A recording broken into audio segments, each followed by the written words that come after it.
बिस्मिल्लाहिर्रहमानिर्रहीम। इब्तिदा है रब्बे जलील के बाबरकत नाम से जो दिलों के भेद खूब जानता है। देखती आँखों और सुनते कानों को मेरा इमरान अहमद का सलाम। जी डियर स्टूडेंट्स, उम्मीद करता हूँ सब लोग खैरियत से होंगे। डियर स्टूडेंट, हमारी आज की डिस्कशन का जो टॉपिक है वो है फ्री रेडिकल्स। जैसा कि आप लोगों के में से कुछ लोगों के माइंड में ये होगा कि जो है ना, ऑलरेडी हम लोग जो है रेडिकल्स के रिलेटेड पढ़ चुके हैं। तो रेडिकल जो होता है वो एक अलहदा चीज़ होती है, एक अलहदा टॉपिक है, और जो फ्री रेडिकल्स हैं ये एक अलहदा टॉपिक है। दोनों को आप लोगों ने एक दूसरे के साथ मिक्स नहीं करना, कंफ्यूज नहीं होना कि जो है रेडिकल और फ्री रेडिकल जो है वो दोनों एक चीज़ें हैं, बिल्कुल टोटली डिफरेंट चीज़ें हैं। रेडिकल एक ग्रुप ऑफ एटम्स होता है जिसके ऊपर चार्ज होता है, लेकिन फ्री रेडिकल जो है ना वो कुछ और चीज़ें हैं जिसके बारे में आज हम डिस्कस करेंगे।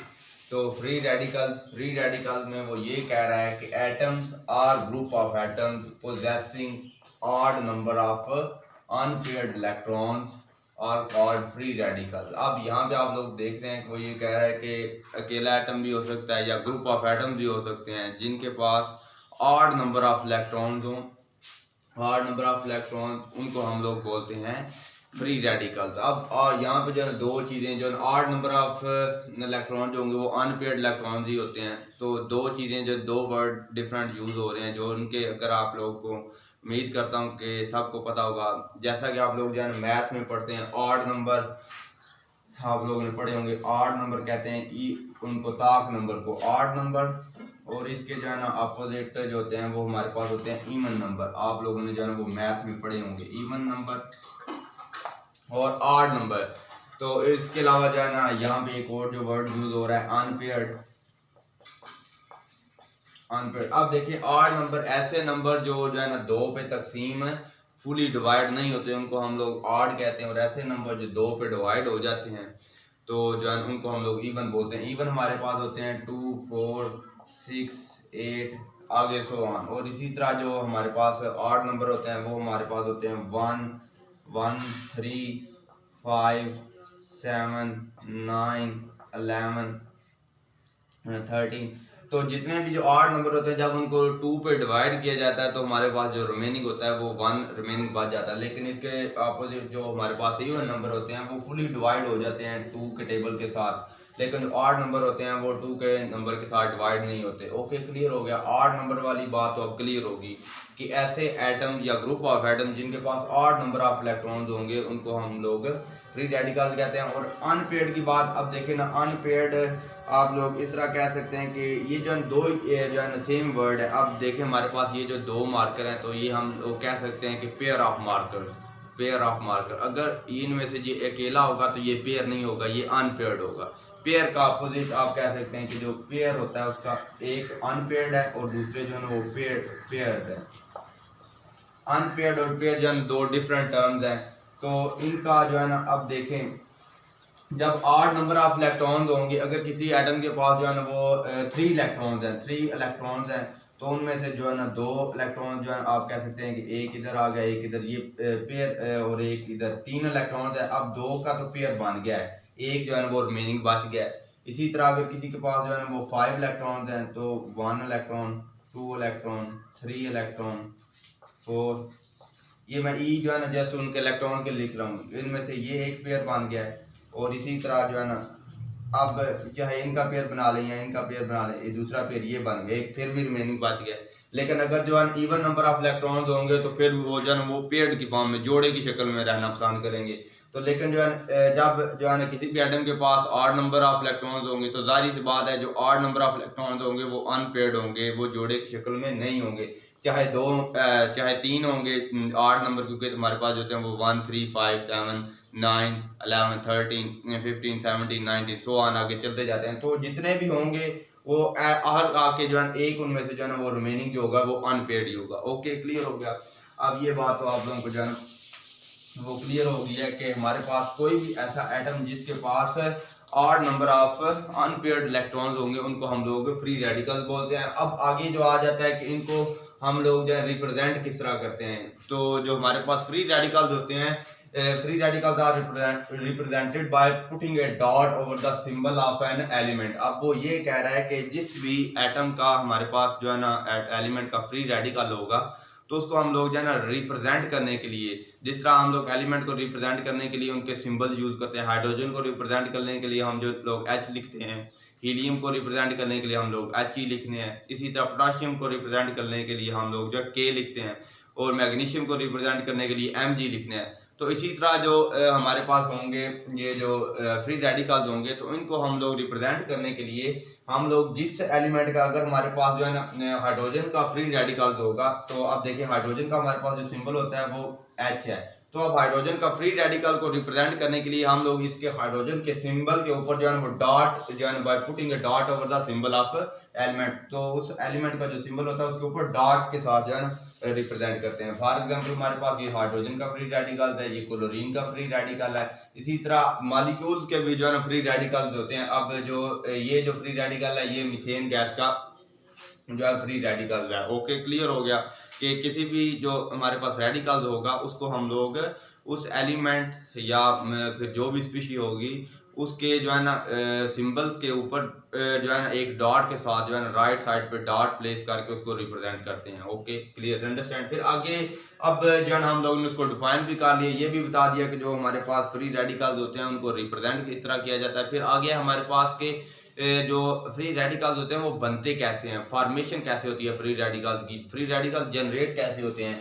तो हमारे पास जो फॉर्मेशन है उसमें वो ये कह रहा है कि free radicals are formed by homolytic. अब देखें हमारे पास जो है ना होमोलिटिक, ये भी जो है ना न्यू वर्ड है, आप लोगों को बता देता हूँ। होमोलिटिक जो है ना ये कॉम्बिनेशन ऑफ टू वर्ड है, होमो और लिटिक। तो अगर आप लोगों ने जो है ना वो यहाँ से अंडरस्टैंडिंग कर ली तो फिर जो सारी जो होगा कंसेप्ट होगा फ्री रेडिकल की फॉर्मेशन का आपको अंडरस्टैंडिंग हो जाए। होमो का मतलब होता है सेम भी कह सकते हैं आप, सेम और इक्वल, सेम और इक्वल। लिटिक होती है ब्रेकेज होती है, ब्रेक डाउन आप कह सकते हैं, ब्रेकेज।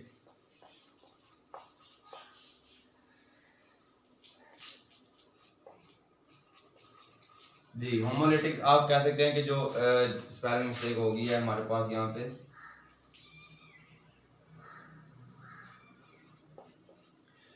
अब जो होमोलिटिक है ये जो हमारे पास वर्ड होता है ये कॉम्बिनेशन ऑफ टू वर्ड होता है, होमो और लिटिक। होमो का मतलब जो होता है वो सेम भी हो सकता है, इक्वल भी हो सकता है, जो आप लोग ले ले, कोई इशू नहीं है। और लिटिक, लिटिक का मतलब होता है ब्रेकेज। अब यहाँ पे वो ये कह रहा है कि free radicals are formed by homolytic breakage of the bond. अब यहाँ पे देखें होमोलिटिक का मतलब आप लोगों को मैं ये बता दूं, ये हमारे पास जो है ना ये मार्कर है। तो अगर हम इसको जो है ना दरमियान से काटेंगे, ठीक है, दरमियान से कट करेंगे, ब्रेक करेंगे दो इक्वल पार्ट्स में, तो ये हम कहेंगे कि इसकी जो ब्रेकेज हुई है ये होमोलिटिक हुई है। इसी तरह हमारे पास ये डस्टर है, तो अगर हम लोग जो है डस्टर के भी जो है टू पीसेज करें, दो बराबर पीसेज में इसको इक्वल पार्ट्स में जो है इसको डिवाइड कर दें, तो हम लोग कहेंगे कि जो डस्टर की ब्रेकेज हुई है वो होमोलिटिक हुई है। इसी तरह हमारे पास अगर आप कह सकते हैं कि ये कोई भी जो है ना, ये फॉर एग्जांपल आप देखें ये हमारे पास एक स्टिक है, अगर हम स्टिक को जो है यहाँ से जो है ना दरमियान से जो है ना वो ब्रेक कर रहे हैं दोनों इक्वल पार्ट्स में, तो ये हम लोग कहेंगे कि इसकी ये जो ब्रेकेज हो रही है ये होमोलिटिक ब्रेकेज हो रही है। ओके, होमोलिटिक का कंसेप्ट क्लियर हो गया। तो अब वो ये कह रहा है कि free radicals are formed by homolytic breakage of the bond. Homolytic जिसमें जो बॉन्ड्स होते हैं वो इक्वली जो है ना होते हैं, वो ब्रेक होते हैं, कि अगर दो एटम के दरमियान जो बॉन्ड है वो इक्वली, उसकी जो ब्रेकेज है वो होमोलिटिक हो बिटवीन टू एटम। क्योंकि बॉन्ड जो, अब जाहिर सी बात है कि तीन एटम के दरमियान तो जो है ना वो एक बॉन्ड नहीं हो सकता, क्योंकि बॉन्ड जो होता है उसमें जो है ना दो इलेक्ट्रॉन्स होते हैं, दो इलेक्ट्रॉन को हम लोग एक जो है ना बॉन्ड पे बोलते हैं।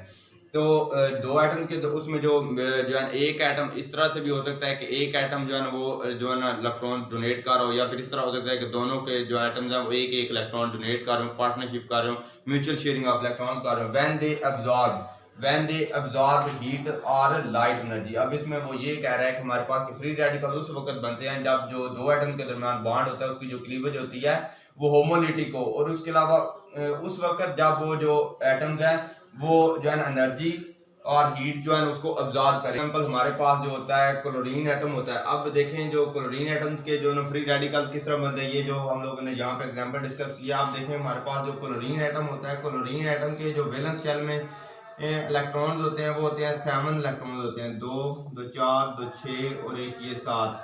तो इसी तरह जो है ना इसको अपना ऑक्टेट कंप्लीट करने के लिए जो है ना मजीद एक इलेक्ट्रॉन की ज़रूरत होती है। तो फिर ये ऐसा करता है कि ये जो दूसरा क्लोरीन एटम होता है उसके साथ जो है ना म्यूचुअल शेयरिंग ऑफ इलेक्ट्रॉन कर लेता है। म्यूचुअल शेयरिंग ऑफ इलेक्ट्रॉन की वजह से अब देखें जो है इसके पास भी 7 इलेक्ट्रॉन है, इसके वैलेंस शेल में, इसके भी वैलेंस शेल में 7 इलेक्ट्रॉन है। तो हम लोगों ने पढ़ा था कि जो हर एक एलिमेंट होता है उसकी यही कोशिश होती है कि उसकी जो इलेक्ट्रॉनिक कन्फिगरेशन है वो नोबल गैसेस जैसी हो, उसके वैलेंस शेल में जो है ना वो 8 इलेक्ट्रॉन हो, तो वो अपना 8 इलेक्ट्रॉन जो पूरे करने की जो उसकी कोशिश होती है उसको हम लोग कहते हैं कि ये जो है ऑक्टेट रूल को फॉलो करने की कोशिश कर रहे हैं। तो ये अपना ऑक्टेट कंप्लीट करते हैं। तो ऑक्टेट कंप्लीट करने के लिए इनको जो है एक मजीद इलेक्ट्रॉन की जरूरत होती है। तो दोनों जो है ना म्यूचुअल शेयरिंग ऑफ इलेक्ट्रॉन कर देते हैं, तो इनके दरमियान जो होता है वो बॉन्ड बन जाता है। इसको हम लोग इस तरह रिप्रेजेंट कर सकते हैं, ये Cl। अब देखिए ये जो लाइन आप लोगों को नजर आ रही है ये एक बॉन्ड है, इनके दरमियान जो म्यूचुअल शेयरिंग ऑफ इलेक्ट्रॉन से बना है कोवलेंट बॉन्ड है। तो इसको हम लोग इस तरह रिप्रेजेंट कर सकते हैं। ये जो सारा प्रोसेस था कि जो है ना ये किस तरह जो है ना बनता है, ये जस्ट आप लोगों को जो बताने के लिए जो है ना हिस्ट्री इसकी बताई है कि जो हमारे पास क्लोरीन का मॉलिक्यूल होता है उसमें ये जो बॉन्ड होता है वो किस तरह बनता है और क्यों बनता है। उसकी वजह ये होती है कि उन्होंने अपना ऑक्टेट जो होता है वो कंप्लीट करना होता है। तो अब इसको हम लोग जो है इस तरह भी रिप्रेजेंट कर सकते हैं कि ये जो क्योंकि बॉन्ड बना है ये म्यूचुअल शेयरिंग ऑफ इलेक्ट्रॉन बना है, एक इलेक्ट्रॉन इस एटम ने दिया और एक इलेक्ट्रॉन इस एटम ने दिया, तो इसको हम इस तरह से भी रिप्रेजेंट कर सकते हैं। तो जब इस जो है ना क्लोरीन के मॉलिक्यूल के ऊपर जो है वो सनलाइट होती है वो फॉल करती है, सनलाइट होती है वो फॉल करती है, तो इनके दरमियान ये जो क्लीवेज होती है वो होमोलिटिक का मतलब है कि इक्वल। अब यहाँ पे क्योंकि 2 इलेक्ट्रॉन्स हैं तो वो होमोलिटिक क्लीवेज इस तरह होगी कि एक जो आप कह सकते हैं इलेक्ट्रॉन्स है वो इस एटम के पास जाए और जो दूसरा है वो इस एटम के पास जाए, तो इनके दरमियान ये जो क्लीवेज होगी वो होमोलिटिक क्लीवेज इस तरह से होगी। तो इसको आप लोग जो है ना बेशक जो है ना ठीक है आप लोगों ने अंडरस्टैंड कर लिया, तो इसको बेशक लिखने की जरूरत नहीं है। ये तो जस्ट आप लोगों को बताने के लिए जो है कंसेप्ट लेने के लिए बताया था कि जब इसके ऊपर जो है सनलाइट फॉल करती है तो इसके दरमियान जो बॉन्ड होता है बिटवीन 2 एटम्स वो ब्रेक डाउन हो गया। तो अब इससे जो है ना वो फ्री रेडिकल बन गए हैं, क्योंकि ये एक अब देखे ना ये एक इलेक्ट्रॉन जो है इस एटम के पास चला गया और एक जो है इसके पास चला गया, Cl plus Cl free radical. अब ये 2 बन गए, इनको हम लोग जो है ऐसे जो है ना इस तरह फॉर्म में लिख सकते हैं जिस तरह आप लोगों की जो बुक में है वो इस तरह से लिखा होगा Cl2 सनलाइट फॉल। तो सनलाइट को जो है इस तरह भी रिप्रेजेंट कर सकते हैं। तो अब ये जो आगे हो जाएंगे 2Cl फ्री रेडिकल। तो ये अब जो है ना सारा आप लोगों को जो है ना फॉर्मेशन की समझ आ गई होगी। Free radicals are formed by homolytic breakage of the bond between 2 atoms. अब वो देखें ना कि 2 एटम से क्लोरीन के, एक ये एटम है और एक ये एटम, इनके दरमियान ये बॉन्ड बना हुआ है। तो इनके दरमियान जो होमोलिटिक क्लीवेज हो रही है किसकी हो रही है, बॉन्ड की हो रही है between 2 atoms when they absorb heat और लाइट एनर्जी। जब उनके ऊपर जो सनलाइट फॉल करती है तो उनके दरमियान जो बॉन्ड होता है उसकी जो होमोलिटिक क्लीवेज होती है, तो उसके नतीजे में जो हमारे पास फ्री रेडिकल्स बनते हैं। ओके, ये आप लोगों को समझ आ गई। इसी तरह एक और जो एग्जांपल है आप लोगों की बुक में, ये जो मीथेन की लिखी हुई है, आप लोगों की जो बुक में लिखी हुई है वो इस तरह से है कि CH4 इसके ऊपर जब जो है सनलाइट फॉल करती है, सनलाइट, तो ये हमारे पास आ जाते हैं, एक हमारे पास आ जाता है H फ्री रेडिकल प्लस जो है H3, ये जो होता है मीथेन का जो है फ्री रेडिकल। ये आप लोगों की बुक में ऐसे लिखा होगा, लेकिन इसका प्रोसीजर कुछ इस तरह से होता है। आप कह सकते हैं कि ये जो कार्बन एटम होता है इसके जो है 4 बॉन्ड्स होते हैं हाइड्रोजन के साथ, एक ये, तो एक जो है इधर होता है, ठीक है। तो अब जो है ना ये जब इसके ऊपर जो होती है वो सनलाइट फॉल करती है, तो ये जो चारों बॉन्ड है क्योंकि इक्वल है तो इनमें से कोई सा भी जो है वो ब्रेक हो सकता है। अब फॉर एग्जांपल हम कह सकते हैं कि ये जो है इनके दरमियान जो बॉन्ड है, ये वाला जो बॉन्ड है वो जब सनलाइट फॉल होती है तो ये वाला बॉन्ड जो होता है वो ब्रेक होता है। तो हम लोग इसको इस तरह से रिप्रेजेंट करेंगे, जब सनलाइट, क्योंकि ये जो हमारे पास फ्री रेडिकल्स होते हैं ये in the presence of sunlight होते हैं, तो इनके दरमियान ये जो बॉन्ड होगा होमोलिटिक क्लीवेज होगी। तो फिर आगे जो है ना फ्री रेडिकल जो बनेंगे, एक H फ्री रेडिकल बनेगा और हाइड्रोजन का, और एक जो हमारे पास दूसरा है वो होगा मीथेन का फ्री रेडिकल। अब ये देख सकते हैं कि ये जो है ना उसी तरह बिल्कुल एग्जैक्टली सेम वही पैटर्न है जो कि यहाँ पे हो रहा है। ओके, एक दफ़ा दोबारा से समराइज कर रहा हूँ। अब यहाँ पे जो दोबारा बता रहा हूँ कि जो फ्री रेडिकल्स और रेडिकल हैं वो 2 डिफरेंट चीज़ें हैं। फ्री रेडिकल के पास जो आता है वो ऑड नंबर ऑफ इलेक्ट्रॉन्स होते हैं, जबकि जो होते हैं हमारे पास रेडिकल्स, उनके ऊपर जो होता है वो चार्ज होता है। यहाँ से डिफरेंस है। फिर आगे अब यहाँ पे ये है कि जो फ्री रेडिकल्स होते हैं उनको एलिमेंट के सिंबल के ऊपर डॉट जो है ना के साथ रिप्रेजेंट किया जाता है, और जो फ्री रेडिकल्स होते हैं वो जो है ना बनते हैं जब दो एटम के दरमियान जो बॉन्ड होता है उसकी होमोलिटिक क्लीवेज हो, किस वजह से, जब वो जो है ना सनलाइट को अब्जॉर्ब करते हैं। Okay, understand. Thank you very much.